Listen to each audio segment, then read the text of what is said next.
Friends, ఈరోజు మనం చూడబోయే మూవీ పేరు టార్గెట్. ఈ మధ్య మనం ఏది కొనాలన్నా ఆన్లైన్ ప్లాట్ఫామ్ లో వెతికి ఆర్డర్ పెట్టేసుకుంటున్నాం. ఇప్పుడంతా మన చేతిలో ఉండే మొబైల్ ద్వారా పని అయిపోతుంది. కానీ ఎప్పుడైతే ఆన్లైన్ ప్లాట్ఫామ్స్ ఇంక్రీజ్ అయ్యాయో, ఆన్లైన్ లో జరిగే మోసాలు, స్కామర్స్ కూడా పెరిగిపోయారు. ఒకవేళ మీరే ఆన్లైన్ స్కామ్ లో మోసపోయి మిమ్మల్ని మోసం చేసిన స్కామర్ ఒక సీరియల్ కిల్లర్ అయితే ఎంచుకోవడానికి కూడా భయంగా ఉంది కదా. కానీ ఇదే ఇన్సిడెంట్ సౌత్ కొరియాలో ఉండే 30 years అమ్మాయికి జరిగింది. ఆ రియల్ ఇన్సిడెంట్ ని బేస్ చేసి ఈ మూవీ తీశారు. మరి ఇంకా లేట్ చేయకుండా మూవీని చూసేద్దాం. మూవీ ఓపెన్ చేయగానే ఇప్పుడున్న ఈ ఆన్లైన్ యుగంలో ప్రతి ఒక్కళ్ళు వాళ్ళ ఫోన్స్ ని చూస్తూ వాళ్ళకి ఏం కావాలన్నా ఈజీగా ఒక క్లిక్ తో ఆర్డర్ పెడుతూ ఉంటారు. అలానే ఒక పర్సన్ తన దగ్గర ఉన్న ఒక యాపిల్ ప్రోడక్ట్ అంటే ఐమ్యాక్ ని సెకండ్ హ్యాండ్ సేల్ చేసే ఆన్లైన్ ప్లాట్ఫామ్ లో పెడతాడు. ఆ యాపిల్ ప్రోడక్ట్ కోసం చాలా మంది ఆ పర్సన్ కి మెసేజ్ చేస్తారు. కానీ ఈ పర్సన్ అందులో ఉన్న వాయిస్ మెసేజెస్ మాత్రం పక్కకు పెట్టేసి ఒక అమ్మాయి మెసేజ్ చేయటం వల్ల ఆ అమ్మాయికి మెసేజ్ చేస్తారు. ఆ అమ్మాయికి ఆ యాపిల్ ప్రోడక్ట్ గురించి మొత్తం చెప్తారు. ఆ అమ్మాయి కూడా తన ఆఫర్ ని ఒప్పేసుకొని ఆ పర్సన్ ని తన అడ్రస్, తన ఫోన్ నంబర్ ని ఇవ్వమని మెసేజ్ చేస్తుంది. ఇంకా ఈ యాపిల్ ప్రోడక్ట్ అమ్మే పర్సన్ ఇంకేం ఆలోచించకుండా ఆ అమ్మాయికి మెసేజ్ చేస్తాడు. ఆ రోజు ఈవినింగ్ తన కోసం ఇంట్లో వెయిట్ చేస్తూ ఉంటాడు. కట్ చేస్తే ఈ మూవీ హీరోయిన్ మన మూవీ మెయిన్ క్యారెక్టర్ ని చూపిస్తారు. తన పేరు సూహ్యూన్. మనం శాండ్రా అని పిలుచుకుందాం. శాండ్రా ఒక కన్స్ట్రక్షన్ చేసే కంపెనీలో వర్క్ చేస్తుంది. తను చెప్పింది ఎప్పుడు తన వర్కర్స్ సరిగ్గా చేయకుండా విసిగిస్తూ ఉంటారు. అలానే ఆ రోజు కూడా కన్స్ట్రక్షన్ పనిలో ఒక తప్పు చేస్తారు. అది చూసి శాండ్రా వాళ్ళు చేసిన పనికి తిట్టలేక ఈ మిస్టేక్ ని మనం సరి చేయకపోతే మనల్ని చంపేస్తారు, జాబ్ లో నుంచి తీసేస్తారు అని చెప్తుంది. కానీ వాళ్ళలో ఒక వర్కర్ అసలు మీరు ఇంత చిన్న తప్పుకి ఎందుకు ఇంత ఓవర్ రియాక్ట్ అవుతున్నారు అనేస్తాడు. అది విన్న శాండ్రా వాళ్ళ మీద కోపంగా అరిచి అక్కడి నుంచి వెళ్ళిపోయింది. కానీ ఆ వర్కర్స్ తప్పు వల్ల తన మేనేజర్ దగ్గరికి వెళ్ళి చెప్పాల్సి వచ్చింది. అది విన్న మేనేజర్ శాండ్రాని తీసేసినట్టు మాట్లాడతాడు. నిన్ను టీమ్ లీడర్ గా ప్రమోట్ చేయాలనుకుంటుంటే నువ్వేమో ఇలా చేస్తూ నన్ను డిసప్పాయింట్ చేయి. ఇప్పుడు ఆ కన్స్ట్రక్షన్ మిస్టేక్ ఖర్చు కూడా నువ్వే పే చేయని చెప్పేస్తాడు. శాండ్రా అక్కడి నుంచి వెళ్లకుండా తన మేనేజర్ తో, మీరు అసలు ఈ మధ్య నేనేం చేసినా ఇరిటేట్ అవుతున్నారు. మీరు రోజు 5th floor కి వర్క్ కి రమ్మంటున్నారు. కానీ అలా నేను అక్కడికి వచ్చాక మీరు వర్క్ గురించి మాట్లాడకుండా నా పర్సనల్ ఇన్ఫర్మేషన్ ని అడుగుతున్నారు. నాకు ఇబ్బందిగా ఉంది అని చెప్తుంది. అయితే అది విన్న మేనేజర్ కొంచెం తడబడుతూ, అసలు నీకు work related issue questions personal questions లాగా అనిపిస్తున్నాయా అని మాట మార్చేస్తాడు.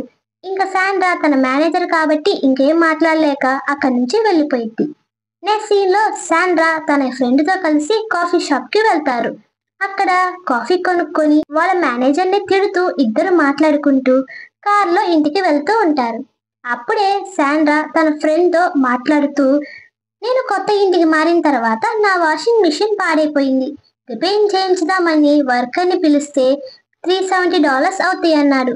అది విన్న శాండ్రా ఫ్రెండ్, $370 అది చాలా ఎక్కువ, అయినా సెకండ్ హ్యాండ్ అమ్మే వెబ్సైట్ లో చూడొచ్చు కదా. మొన్నే నేను సెకండ్ హ్యాండ్ వెబ్సైట్ లో మైక్రోవేవ్ ఆర్డర్ పెట్టాను. మైక్రోవేవ్ $150 అయితే నాకు $40 కే వచ్చిందని చెప్తుంది. శాండ్రా తన ఫ్రెండ్ మాటలు విని తను కూడా ట్రై చేయొచ్చేమో అని ఆలోచించడం స్టార్ట్ చేస్తుంది. ఇప్పుడు సీన్ లోకి మూవీ స్టార్టింగ్ లో అమ్మాయి కోసం వెయిట్ చేస్తున్న అబ్బాయిని చూపిస్తారు. ఆ పర్సన్ అమ్మాయి వస్తుందని నీట్ గా రెడీ అవుతూ ఉంటాడు. అప్పుడే అమ్మాయి నుంచి ఒక మెసేజ్ వస్తుంది. నేను వర్క్ వల్ల రాలేను, మా బ్రదర్ ని పంపిస్తున్నానని చెప్తుంది. అది చూసి ఈ పర్సన్ కాస్త డల్ అవుతాడు. సర్లే అనుకొని అద్దం ముందు నించుంటాడు. అప్పుడే ఎవరో డోర్ కొడుతూ ఉంటాడు. సౌండ్ వచ్చి తలుపు తీసి చూస్తారు. తన ఇంటి ముందు ఆ అమ్మాయి చెప్పినట్టే ఒక పర్సన్ వచ్చి ఐమ్యాక్ అమ్మేది మీరేనా అనేసరికి ఆ అమ్మాయి బ్రదర్ అనుకొని లోపలికి రమ్మంటాడు. అమ్మాయి వాళ్ళ బ్రదర్ ఐమ్యాక్ ని చెక్ చేసి ఇదిగో $1000 అని ఆ పర్సన్ కి ఇచ్చేస్తాడు. ఆ పర్సన్ ఆ మనీని లెక్కేసుకుంటూ ఉంటుంటే అమ్మాయి బ్రదర్ గా వచ్చిన పర్సన్ కత్తితో ఆ పర్సన్ ని పొడిచి పక్కన పడేస్తాడు. కరెక్ట్ గా ఆ టైంకి కింద పడిపోయిన పర్సన్ కి వాళ్ళ ఫ్రెండ్ మెసేజ్ చేస్తాడు. ఈ కిల్లర్ అది చూసి ఆ మెసేజ్ కి రిప్లై ఇస్తాడు. కిల్లర్ ఆ మెసేజ్ లో నేను భూసానికి వెళ్తున్నానని చెప్తాడు. ఇంకా ఈ కిల్లర్ ఆ పర్సన్ ఫ్రెండ్ కి అలా మెసేజ్ చేసి ఆ పర్సన్ బాడీని ఫ్రిడ్జ్ లో పెట్టేస్తాడు. అయితే ఇప్పుడు ఒక నిజం తెలిసిద్ది. ఈ కిల్లర్ ఎవరో కాదు, ఆ అమ్మాయే. అంటే ఒక అమ్మాయిగా ఫేక్ అకౌంట్ క్రియేట్ చేసి ఒంటరిగా ఉన్న వాళ్ళని టార్గెట్ చేసి వాళ్ళని చంపేసి వాళ్ళ ఇంట్లో ఉన్న అన్ని వస్తువుల్ని సెకండ్ హ్యాండ్ వెబ్సైట్లో అమ్మేస్తూ ఉంటాడు. కట్ చేస్తే ఆ రోజు సాయంత్రం శాండ్రా తన వర్కర్స్ చేసిన కన్స్ట్రక్షన్ వర్క్ ని రిపేర్ చేస్తూ ఉంటుంది. సడన్ గా అక్కడికి తన మేనేజర్ వచ్చేసరికి భయపడి చూస్తుంది. మేనేజర్ ఇంత లేట్ అయినా ఎందుకు ఉన్నావని తను తెచ్చిన ఫుడ్ ని ఇస్తారు. ఇద్దరు తింటూ మాట్లాడుకుంటూ ఉంటారు. అప్పుడే మేనేజర్ శాండ్రాతో అవును నీ వాషింగ్ మిషన్ విషయం ఏమైందని అడుగుతాడు. శాండ్రా అది ఇంకా ఫిక్స్ చేయలేరంట, కొత్తది కొనాలని చెప్పిద్ది. మేనేజర్ వెంటనే అవునా అయితే ఇంటికి వెళ్దాం పదా, నేను రిపేర్ చేస్తా, నేను ఒక ఇంజనీరింగ్ స్టూడెంట్ అని చెప్పేస్తాడు. అది విన్న శాండ్రా కొంచెం అన్కంఫర్టబుల్ గా ఫీల్ అయ్యి వద్దు వద్దు అని చెప్తుంది. ఇటు మేనేజర్ ఫోర్స్ చేస్తూ ఉంటాడు. కరెక్ట్ టైంకి శాండ్రా ఫ్రెండ్ అక్కడికి రావటం చూసి శాండ్రా కాస్త రిలీఫ్ గా ఫీల్ అయింది. ముగ్గురు కలిసి శాండ్రా ఇంటికి వెళ్తారు. అక్కడ మేనేజర్ వాషింగ్ మిషన్ రిపేర్ చేస్తున్నాడు అన్నట్టు కాసేపు నటించి ఓ ఇది ఎలక్ట్రికల్ ఇష్యూ అనుకుంటా, నేను చదివింది జస్ట్ బేసిక్ ఇంజనీరింగ్ అని చెప్పి మాట మార్చేస్తాడు. అది విన్న శాండ్రా సరే మేనేజర్ గారు ఇంకా వెళ్ళండి అని చెప్పిద్ది. కానీ మేనేజర్ ఇది చేయినా ఆ వర్క్ చేయినా అని అంటూ ఉంటాడు. అది వినలేక శాండ్రా ఫ్రెండ్ మీరు వెళ్ళండి, వాషింగ్ మిషన్ రిపేర్ చేస్తాను అన్నారు, అది కుదరలేదు, వెళ్ళిపోండి అని చెప్పేసరికి మేనేజర్ అక్కడి నుంచి వెళ్ళిపోతాడు. ఇటు కిల్లర్ ఆ పర్సన్ ఇంట్లో ఉన్న అన్ని వస్తువుల్ని ఫోటో తీసి సెకండ్ హ్యాండ్ సేల్ చేసే వెబ్సైట్ లో అప్లోడ్ చేస్తూ ఉంటాడు. ఆ ప్రొడక్ట్స్ ని చూసి నచ్చిన వాళ్ళు ఈ కిల్లర్ కి మనీ సెండ్ చేస్తూ ఉంటారు. ఈ కిల్లర్ ఆ వస్తువుల్ని ప్యాక్ చేసి ఆ పర్సన్స్ కి డెలివరీ చేస్తూ ఉంటాడు. కట్ చేస్తే శాండ్రా తన ఫ్రెండ్ చెప్పినట్టు సెకండ్ హ్యాండ్ వస్తువులు అమ్మే వెబ్సైట్ లో చూస్తుంది.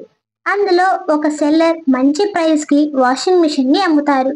శాండ్రా ఆ సెల్లర్ డీటెయిల్స్ ని చూస్తే మనకి ఒకటి తెలిసిద్ది, ఆ సీరియల్ కిల్లర్ తను చంపిన పర్సన్ డీటెయిల్స్ ని వాడి ఆ పర్సన్ ఫోటో పెట్టి ప్రోడక్ట్స్ ని అమ్ముతున్నాడని. అంటే ఇప్పుడు శాండ్రా చూసే వాషింగ్ మిషన్ ఆ సీరియల్ కిల్లర్ అప్లోడ్ చేసింది. నెక్స్ట్ డే మార్నింగ్ శాండ్రా ఆ సీరియల్ కిల్లర్ కి మెసేజ్ చేసిద్ది. ఆ వాషింగ్ మిషన్ ఇంకా ఉందా లేదా తను కనుక్కోవాలని చెప్పిద్ది. అలా మెసేజ్ చేసిన కాసేపటికే ఆ కిల్లర్ మెసేజ్ చేస్తాడు. ఆ కిల్లర్ ఇంకా వాషింగ్ మిషన్ ఉందని చెప్పేసరికి శాండ్రా లేట్ చేయకుండా పే చేసి తన అడ్రస్ కి పంపించమని చెప్తుంది. ఇంకా తను వర్క్ చేయడానికి కన్స్ట్రక్షన్ సైట్ కి వెళ్ళిద్ది. అక్కడ వర్క్ చేస్తూ ఉంటుంటే సెకండ్ హ్యాండ్ ఆన్లైన్ వెబ్సైట్ లో బుక్ చేసిన వాషింగ్ మిషన్ డెలివరీ అయినట్టు కాల్ వస్తుంది. మళ్ళీ కాల్ చేస్తాను అని కాల్ కట్ చేసి తన వర్కర్స్ కి చెప్పి ఇంటికి వెళ్ళిపోయింది. ఇంటికి రాగానే వాషింగ్ మిషన్ ని కనెక్ట్ చేయించుకొని ఆన్ చేస్తే అదేమో వర్క్ అవ్వదు. శాండ్రా టెన్షన్ గా మళ్ళీ చెక్ చేయమని అడిగినా ఆ పర్సన్ ఎన్నిసార్లు చెక్ చేసినా ఆ వాషింగ్ మిషన్ పనిచేయదు. శాండ్రా కోపంగా ఆన్లైన్ లో తనకి వాషింగ్ మిషన్ అమ్మిన పర్సన్ ప్రొఫైల్ ని చెక్ చేస్తుంటే అసలు ఆ పర్సన్ ప్రొఫైల్ వెబ్సైట్ లో ఎక్కడా కనిపించదు. ఆ రోజు నైట్ మొత్తం ఆ పర్సన్ గురించే కనుక్కోవడానికి ట్రై చేస్తూ ఉంటుంది. ఎంత వెతికినా ఆ పర్సన్ ఐడి కూడా కనిపించదు. Next day morning second hand వస్తువులు అమ్ముతా అని నన్ను మోసం చేశారు అని శాండ్రా పోలీస్ స్టేషన్ లో కంప్లైంట్ ఇస్తుంది. పోలీస్ ఆఫీసర్స్ ఇలాంటి స్కామ్స్ చాలా ఉన్నాయి, అయినా ఎవిడెన్స్ లేవు కదా అని పట్టించుకోకుండా ఉంటారు. శాండ్రా అక్కడి నుంచి వెళ్ళిపోయింది. శాండ్రా తన ఫ్రెండ్ తో కలిసి ఆ స్కామ్ చేసిన పర్సన్ ని తిడుతూ మాట్లాడుకుంటూ ఉంటారు. కరెక్ట్ గా ఆ టైంకి మేనేజర్ కిమ్ అక్కడికి వస్తాడు. మేనేజర్ కి శాండ్రా మీద ఇంట్రెస్ట్ ఉన్నట్టు మనకి అక్కడ అర్థమైపోయింది. ఆ రోజు శాండ్రా కొత్త వాషింగ్ మిషన్ కొనడానికి షోరూమ్ కి వెళ్తుంది. అది ఎలాగోలా ఇన్స్టాల్మెంట్ లో తీసుకుంటుంది. కానీ అది రేపు డెలివరీ చేస్తాము అని అనేసరికి ఆ రోజు నైట్ తన ఇంట్లో ఉన్న ఉతకాల్సిన బట్టల్ని లాండ్రీకి ఇచ్చి తిరిగి తీసుకుని వెళ్ళిపోయింది. ఇంకా ఇదంతా ఆ స్కామర్ వల్లే అని కోపం వచ్చేసిద్ది. ఇంకా వాడి కోసం వెతకడం స్టార్ట్ చేసిద్ది. అప్పుడే తనకి ఒక ఐడియా వచ్చింది. ఆ స్కామర్ తనతో ఆ వాషింగ్ మిషన్ డీటెయిల్స్ చెప్పేటప్పుడు తన ప్రొఫైల్లో వేరే ప్లేస్ కి షిఫ్ట్ అవడం వల్ల ఈ వస్తువుల్ని అమ్ముతున్నాను అనే రీజన్ గుర్తుకు వస్తుంది. ఇప్పుడు సేమ్ అలాంటి రీజన్ ఏ ప్రొఫైల్లో ఏమైనా ఉందా అని ప్రతి ప్రొఫైల్ ని వెతకడం స్టార్ట్ చేసిద్ది. షాకింగ్ గా తను వెతికే ప్రొఫైల్ డీటెయిల్స్ ని ఆ స్కామర్ గురించి కనుక్కుంటుంది. ఆ ప్రొఫైల్ కింద ఆ పర్సన్ ఒక స్కామర్ అని మనీ సెండ్ చేయొద్దు అని రివ్యూ ఇచ్చిద్ది. అది చూసిన మిగతా పర్సన్స్ ఆ పర్సన్ మీద రిపోర్ట్ ఇవ్వాలని రిప్లై ఇస్తూ ఉంటారు. అది చూసి శాండ్రా హ్యాపీగా రిలాక్స్ అయ్యిద్ది.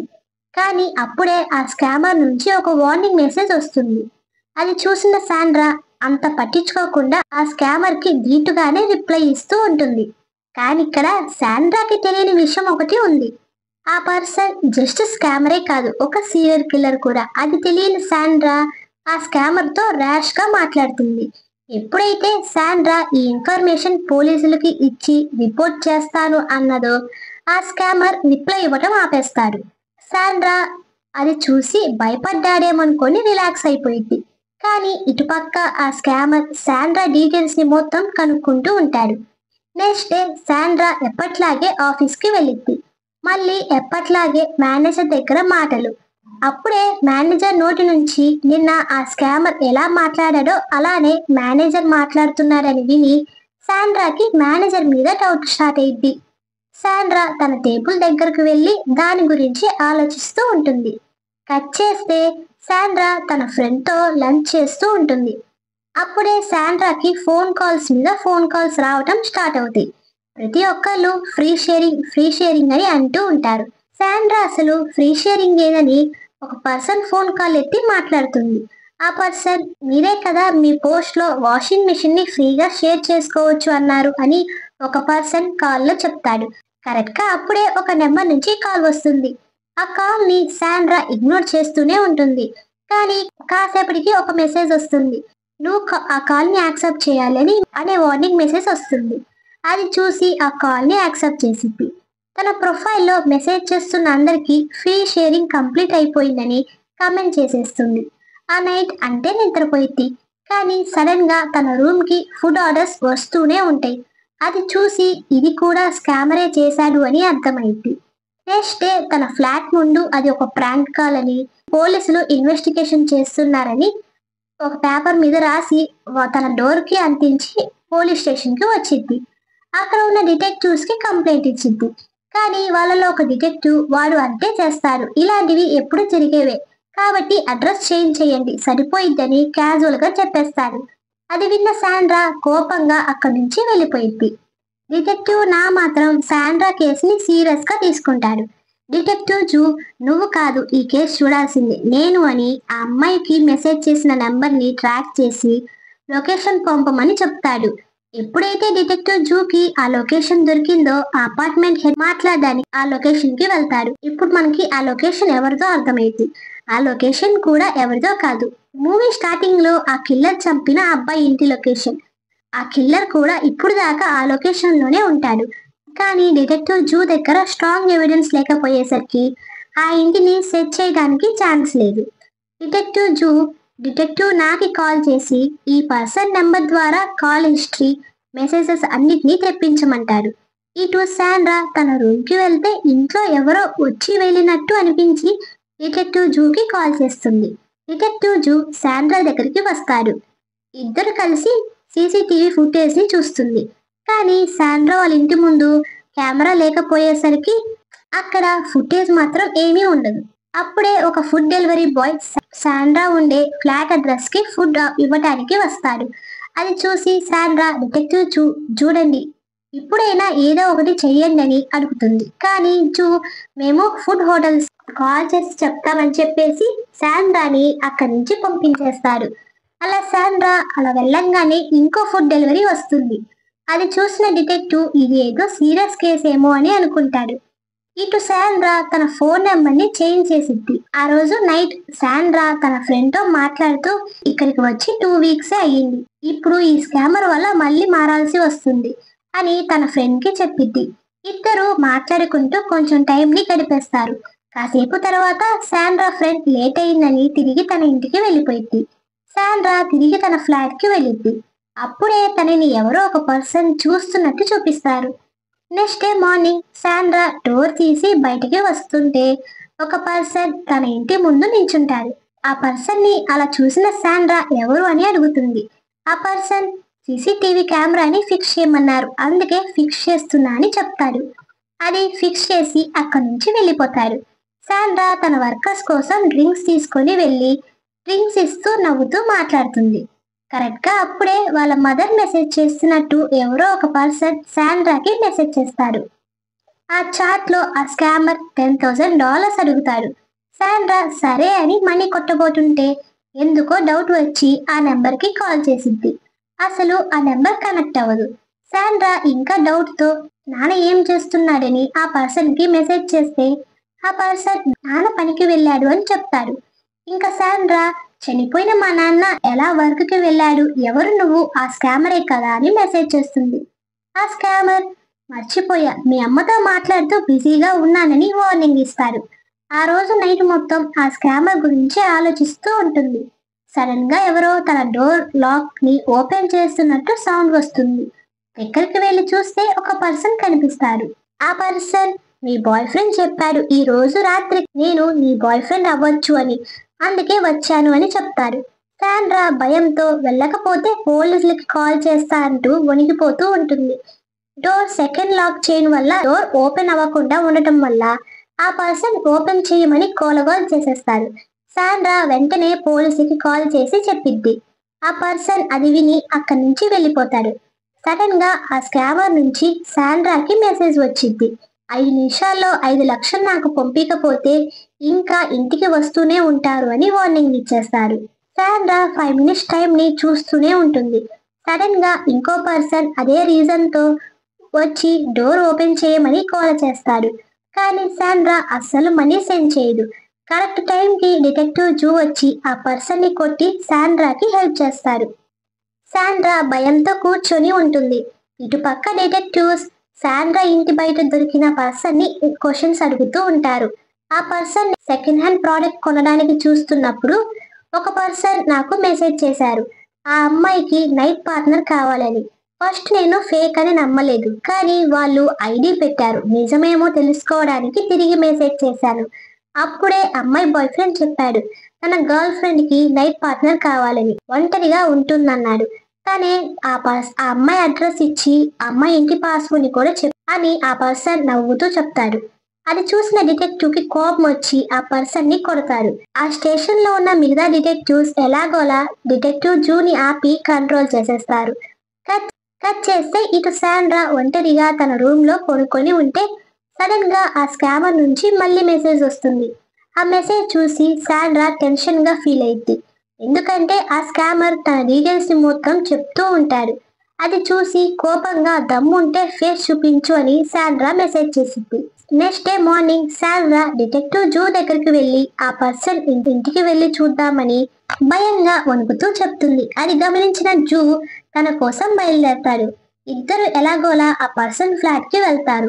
ఆ ఫ్లాట్ ఓనర్ కి ఏమీ అర్థం కాదు. ఆ ఫ్లాట్ లో ఉండే ఆ పర్సన్ కనిపించడు. తన ఫర్నిచర్ కూడా కనిపించదు. కానీ కేవలం అక్కడ ఉన్న ఫ్రిజ్ కనిపించి ఓపెన్ చేస్తారు. డిటెక్టివ్ జూకి ఆ ఫ్రిజ్ లో వాళ్ళు వెతుకుతున్న పర్సన్ బాడీ కనిపించేసరికి డిటెక్టివ్ జూ పోలీసులకి కాల్ చేస్తాడు. శాండ్రా అది చూసి భయంతో వణికిపోతూ ఉంటుంది. డిటెక్టివ్ జూ శాండ్రాని పోలీసు వారిలో తన ఇంటికి పంపిస్తాడు. శాండ్రాకి హెల్ప్ గా తన ఇంటి ముందు ఇద్దరు పోలీసులు ఉంటారు. ఇటు ఈ కేస్ డిటెక్టివ్ జూ వాళ్ళ దగ్గర నుంచి పై ఆఫీసర్స్ ఇన్వెస్టిగేట్ చేయడానికి ఇస్తారు. కట్ చేస్తే డిటెక్టివ్ జూతో ఇలా అంటాడు.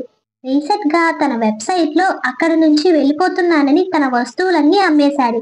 నేను చనిపోయిన పర్సన్ వాళ్ళ ఫ్రెండ్ ని కూడా ఇన్వెస్టిగేషన్ చేశాను. ఆ పర్సన్ ఏం చెప్పాడంటే తను భూసానికి వెళ్ళాడు అని మెసేజ్ చేశాడంట. అయితే నేను ఆ person call records, call history కానీ కాల్ లొకేషన్ కానీ చూస్తే అసలు ఆ నెంబర్ భూసాన్ లో ఉన్నట్టే లేదు.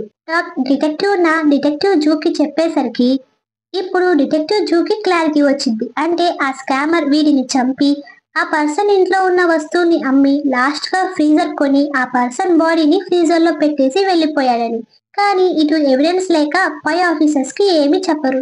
ఆ రోజు నైట్ శాండ్రా ఇల్లు మారాలని తొందరగా వాళ్ళ అపార్ట్మెంట్ మెంబర్స్ కి తను రాసించిన కాంట్రాక్ట్ పేపర్ ని టర్మినేట్ చేయమని చెప్పి ఇంటికి వస్తూ ఉంటుంది. ఇటు డిటెక్టివ్ జూ శాండ్రా లాంటి కేసులా ఉండే అమ్మాయిని ఇన్వెస్టిగేషన్ చేస్తాడు. ఆ అమ్మాయి తనకి జరిగిన ఇన్సిడెంట్ ని చెప్పడం స్టార్ట్ చేసిద్ది. అది స్ప్రింగ్ సీజన్ అనుకుంటా. సెకండ్ హ్యాండ్ వెబ్సైట్ లో ఒక వస్తువు కొనడానికి చూశాను. నాకు కావాల్సిన ప్రోడక్ట్ ఒక సెల్లర్ దగ్గర ఉంది.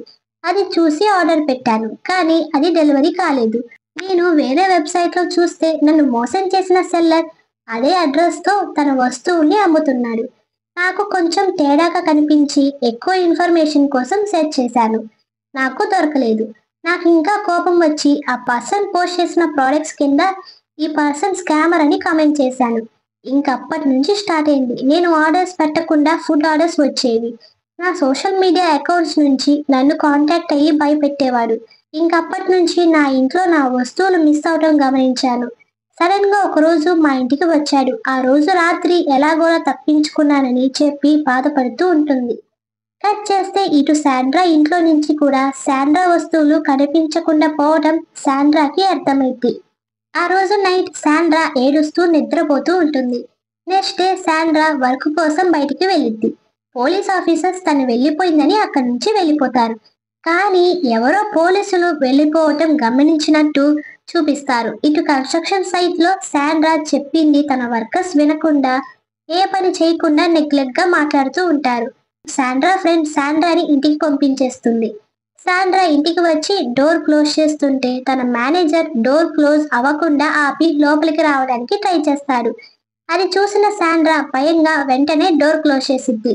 మేనేజర్ కోపంగా ఎందుకు ఇలా చేస్తున్నావని అరుస్తూ అక్కడి నుంచి వెళ్ళిపోతాడు. శాండ్రాకి తన ఇంట్లో ఎవరో ఉన్నట్టు అనిపిస్తుంది. తన ఇంట్లో వస్తువులు అన్నీ ఎలా పడితే అలా ఉంటాయి. సడన్ గా తన కంప్యూటర్ అదే ఆపరేట్ అవుతుంది. అప్పుడే ఆ స్కామర్ ఈ రోజు నువ్వు తొందరగా వచ్చావు కదా అని శాండ్రా కంప్యూటర్ ని హ్యాక్ చేసి టైప్ చేసి చూపిస్తాడు. అది చూసిన శాండ్రా పోలీసులకి కంప్లైంట్ ఇచ్చింది. పోలీస్ ఆఫీసర్స్ కేమో శాండ్రా ఇంట్లో ఎటువంటి ఫింగర్ ప్రింట్స్ కనిపించవు. అది వినగానే శాండ్రా కళ్ళు తిరిగి పడిపోయింది. శాండ్రాని అలా చూసి డిటెక్టివ్ నా తనని స్టేషన్ కి తీసుకుని వస్తారు. మళ్ళీ శాండ్రా లెగిసి చూసేసరికి పోలీస్ స్టేషన్ లో ఉన్నట్టు కనిపించి మళ్ళీ కళ్ళు తిరిగి పడిపోయింది. డిటెక్టివ్ జూ శాండ్రాని హాస్పిటల్లో జాయిన్ చేస్తాడు. జూ తిరిగి స్టేషన్ కి వచ్చేస్తాడు. అప్పుడు డిటెక్టివ్ నా ఆధారంగా ఇలాంటివి సేమ్ ఇంకో 6 కేసెస్ ఉన్నాయని చూస్తారు. డిటెక్టివ్ జూకి ఏమీ అర్థం కాదు. ఇలాంటి కేసెస్ ఒక 6 ఉంటే మనం ఈ 6 కేసెస్ ని ఇన్వెస్టిగేషన్ చేయలేదని అడుగుతాడు.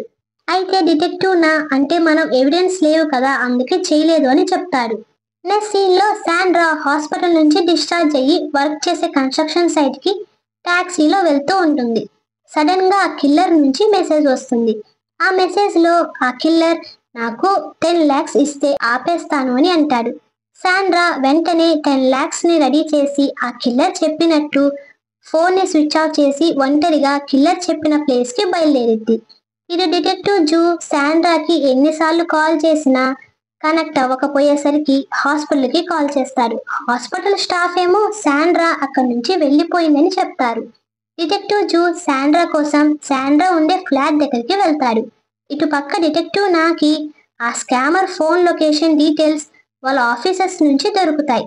అది చూసిన డిటెక్టివ్ నాకి కొన్ని రోజుల నుంచి శాండ్రా ఉండే అపార్ట్మెంట్ ఎదురే ఆ కిల్లర్ ఉంటున్నాడని తెలిసిద్ది. ఇటు డిటెక్టివ్ జూ శాండ్రా ఇంటి దగ్గరే ఉంటాడు. సడన్ గా ఆ కిల్లర్ జూ మీద అటాక్ చేస్తాడు. జూకి మట్టుమండిచ్చి స్పృహ తప్పేలా చేసి చంపాలని ట్రై చేస్తాడు. ఇటు డిటెక్టివ్ నా ఆ కిల్లర్ కోసం బయలుదేరతాడు. ఇటు కిల్లర్ జూని చంపాలని చూస్తుంటే అందరూ అటు ఇటు తిరగటం వల్ల చంపలేకపోతాడు. డిటెక్టివ్ జూని అక్కడే వదిలేసి వెళ్ళిపోతాడు. ఇటు శాండ్రా ఆ కిల్లర్ చెప్పిన ప్లేస్ లోనే కూర్చొని ఉంటుంది. ఈ కిల్లర్ డిటెక్టివ్ జూని అక్కడే వదిలేసి శాండ్రా ఫ్లాట్ ని ఓపెన్ చేస్తూ ఉంటాడు. కరెక్ట్ గా అప్పుడే శాండ్రా మేనేజర్ శాండ్రా కోసం వెయిట్ చేస్తూ ఉంటే ఈ పర్సన్ ని చూసి నువ్వేనా శాండ్రాని ఏడిపిస్తుందని, అసలు నీ వల్లే శాండ్రా అంత భయపడుతుందని కోపంగా అరుస్తూ ఉంటాడు. ఆ కిల్లర్ అది విని శాండ్రా మేనేజర్ ని పొడిచి చంపేస్తాడు. కాసేపు తర్వాత శాండ్రా కిల్లర్ ఇంకా రాకపోయేసరికి తిరిగి ఇంటికి వచ్చి నిద్రపోయిద్ది. సడన్ గా తన ఇంట్లో ఆ రోజు తన ఇంటి బయట ఫిక్స్ చేసిన సీసీటీవీ కెమెరాస్ లాగే తన ఇంట్లో ప్రతి రూమ్ లో చూసిద్ది. ఇంకా అప్పుడే తన బాల్కనీలో తన మేనేజర్ చనిపోయిన డెడ్ బాడీ కనిపిస్తుంది. అది చూసిన షాక్ లో నించొని ఉంటుంది. సడన్ గా తన వెనకాల డోర్ ఓపెన్ అయ్యి ఆ కిల్లర్ శాండ్రాని చూసి తన మీద అటాక్ చేస్తాడు. అప్పుడే శాండ్రాకి తెలిసిద్ది ఆ రోజు తన ఇంటి ముందు కెమెరాని ఫిక్స్ చేయడానికి వచ్చిందే సీరియల్ కిల్లర్ అని. కిల్లర్ శాండ్రాని కొట్టి స్పృహ తప్పేలా చేసి తనని తీసుకొని అక్కడి నుంచి బయలుదేరుతూ ఉంటాడు. కరెక్ట్ గా ఆ టైంకి డిటెక్టివ్ జూ సిచ్యువేషన్ ని ఆ కిల్లర్ ని చూస్తాడు. డిటెక్టివ్ నా ఆ కిల్లర్ ని పట్టుకోవడానికి కిల్లర్ కార్ వెనకాలే ఫాలో అవుతూ ఉంటాడు. ఇటు పక్క డిటెక్టివ్ జూకి మెలకు వచ్చి డిటెక్టివ్ నా వెనకాలే ఫాలో అవుతాడు. అలా ఫాలో చేస్తుంటే డిటెక్టివ్ నా కార్ కి కిల్లర్ కార్ కి యాక్సిడెంట్ అవుతాయి. ఆ యాక్సిడెంట్ లో కిల్లర్ తప్పించుకొని వెళ్ళిపోతాడు. శాండ్రాకి నార్మల్ ఇంజురీస్ తో బయటపడుతుంది. కానీ డిటెక్టివ్ నా ఆ యాక్సిడెంట్ దారుణంగా ఇంజురీస్ అవుతాయి. అప్పుడే అక్కడికి వచ్చిన జూ శాండ్రాని నాని హాస్పిటల్లో జాయిన్ చేస్తాడు. కొన్ని రోజుల తర్వాత శాండ్రా హాస్పిటల్ నుంచి డిశ్చార్జ్ అయ్యి ఎక్కడికి వెళ్లకుండా ఇంట్లోనే భయంగా కూర్చొని ఉంటుంది. ఇటు డిటెక్టివ్ జూ పై ఆఫీసర్స్ ని కేసు గురించి అడుగుతారు. వాళ్ళేమో ఇది సీరియల్ కిల్లర్ కేసు అవ్వడం వల్ల వేరే ఆఫీసర్స్ ఇన్వెస్టిగేషన్ చేస్తున్నారని చెప్తారు. జూకి కోపం వచ్చి అక్కడి నుంచి వెళ్ళిపోతాడు. అప్పుడే డిటెక్టివ్ జూకి కాల్ వస్తుంది. ఆ కాల్లో డిటెక్టివ్ నా చనిపోయారని డాక్టర్స్ చెప్తారు. ఆ విషయం శాండ్రాకి చెప్తాడు. ఇంకా ఇప్పటి నుంచి నేనే ఈ కేసు గురించి ఇన్వెస్టిగేషన్ చేయాలనుకుంటున్నాను. ఒకవేళ ఆ కిల్లర్ ఎలా ఉంటాడో మీకు తెలుసు కాబట్టి కేవలం ఆ కిల్లర్ ని గుర్తుపట్టండి అని చెప్పి వెళ్ళిపోతాడు. శాండ్రా డల్ గా మెట్రోలో వెళ్తూ ఉంటుంది. అప్పుడే కొంతమంది అమ్మాయిలు తన ముందు మాట్లాడుతూ ఉంటారు. ఆ పర్సన్ ఇక్కడ నుంచి వెళ్ళిపోతున్నాడంట, అందుకే ఇది సెల్ చేస్తున్నాడంట అని మాట్లాడుకుంటూ ఉంటారు. అప్పుడే శాండ్రాకి యాక్సిడెంట్ అయిన రోజు ఆ కిల్లర్ వెళ్ళిపోతూ నీకోసం మళ్ళీ వస్తాను అని అన్న మాట గుర్తుకు వస్తుంది. ఇంకా అప్పటి నుంచి Sandra, detective zoo, Sandra friend ముగ్గురు కలిసి ఆ కిల్లర్ కోసం వెతకడం స్టార్ట్ చేస్తారు. ఆ కిల్లర్ వస్తాడని తెలిసి ఆ ఎరలాగా మారిద్ది. శాండ్రాకి బాగా తెలుసు ఈ కిల్లర్ ఎలాంటి పర్సన్స్ ని టార్గెట్ చేస్తాడు. ఆ కిల్లర్ ఒంటరిగా ఫ్యామిలీకి దూరంగా ఉండే వాళ్ళని టార్గెట్ చేస్తాడు. మళ్ళీ ఆ పర్సన్ సెకండ్ హ్యాండ్ వస్తువులు కొనే పర్సన్ అయ్యి ఉండాలని శాండ్రా ఫ్రెండ్ డీటెయిల్స్ ని యూజ్ చేసి సెకండ్ హ్యాండ్ అమ్మే ప్రతి వెబ్సైట్ లో అప్లోడ్ చేస్తుంది. ఆ కిల్లర్ కోసం రాత్రి పగలు ట్రై చేస్తూనే ఉంటుంది. అలా ఒకరోజు ఒక బయర్ ని కలవటానికి వెళ్ళిద్ది. ఆ బయర్ ని చూసి శాండ్రా షాక్ లో చూస్తూ ఉంటుంది. ఎందుకంటే ఆ పర్సనే కిల్లర్. ఇటు డిటెక్టివ్ జూ శాండ్రాని ఫాలో చేస్తూ ట్రాఫిక్ లో స్టక్ అయిపోతాడు. అప్పుడే కిల్లర్ శాండ్రాతో మాట్లాడుతూ ఉంటుంటే ఆ మాటలు సేమ్ వాళ్ళు వెతికే కిల్లర్వే అని ఫోన్ కాల్లో ఉన్న డిటెక్టివ్ జూకి అర్థమయ్యి కార్ ని ట్రాఫిక్ లోని వదిలేసి శాండ్రా కోసం పరిగెడుతూ ఉంటాడు. ఇటు కిల్లర్ శాండ్రా టెన్షన్ ని చూసి శాండ్రాని గుర్తుపట్టి తన మీద అటాక్ చేస్తాడు. కరెక్ట్ టైం కి డిటెక్టివ్ జూ వచ్చి కిల్లర్ మీద అటాక్ చేస్తాడు. డిటెక్టివ్ జూకి ఆ ఫైట్ లో చాలా దారుణంగా గాయాలవుతాయి. కానీ ఆ ఫైట్ లో శాండ్రాకి కూడా దారుణంగా గాయాలవుతాయి. శాండ్రాని కిల్లర్ చంపుతుంటే డిటెక్టివ్ జూ కిల్లర్ తో పాటు కింద కార్ మీద పడిపోతాడు. కింద పడ్డ కిల్లర్ డిటెక్టివ్ ని పొడిచి చంపాలని అనుకుంటుంటే శాండ్రా కిందకి వచ్చి డిటెక్టివ్ ని రక్షించింది. చివరికి ఇద్దరు హాస్పిటల్ నుంచి డిశ్చార్జ్ అయ్యి ఎవరి పనిలో వాళ్ళు బిజీ అయిపోతారు. లాస్ట్ సీన్ లో నిజంగానే పోలీస్ ఇన్వెస్టిగేషన్ ఆధారంగా 1 year గా సెకండ్ హ్యాండ్ అమ్మే వెబ్సైట్ వల్ల క్రిమినల్ కేసెస్ ఇంక్రీజ్ అవుతున్నాయని చూపిస్తూ ఈ మూవీని ఎండ్ చేసేస్తారు. ఈ మూవీ ఎక్స్ప్లెనేషన్ కొంచెం లెంతీ వీడియో అయినట్టుంది. ఈ మూవీ అర్థం కావాలంటే ప్రతి ఒక్కదాన్ని వివరించి చెప్పాను, అందుకే కొంచెం వీడియో లెంత్ ఎక్కువ అయిపోయింది. అర్థం చేసుకుంటారనుకుంటున్నాను. ఈ మూవీ ఎక్స్ప్లెనేషన్ నచ్చితే కింద ఉన్న లైక్ బటన్ ని క్లిక్ చేసేసి పక్కన ఉన్న సబ్స్క్రైబ్ బటన్ ని క్లిక్ చేసేయండి. ఈ మూవీ ఎక్స్ప్లెనేషన్ ఎలా ఉందో కూడా కామెంట్ సెక్షన్ లో చెప్పండి. Hi guys!